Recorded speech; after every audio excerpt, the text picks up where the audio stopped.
All right, here on number 1 it says rectangles P, Q, and R and S are all scale copies of one another. For each pair, decide whether the scale factor from one to the other is greater than 1, equal to 1, or less than 1.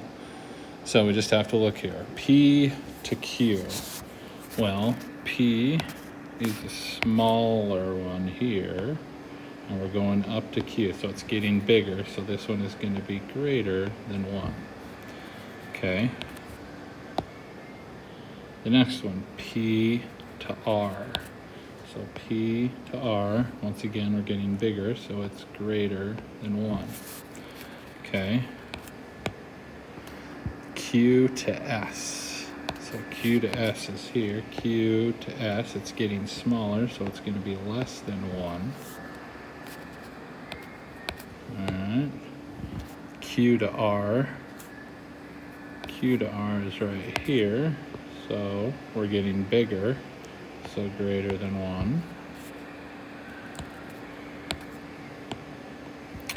S to P, well, if we look, S and P, they look the same size, so we're going to say equal to 1. R to P, so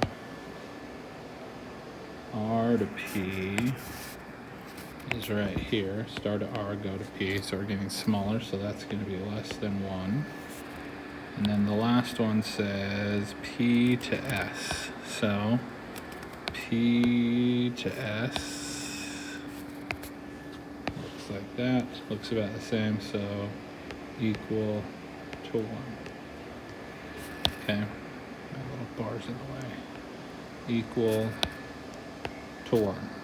Okay, there you have it.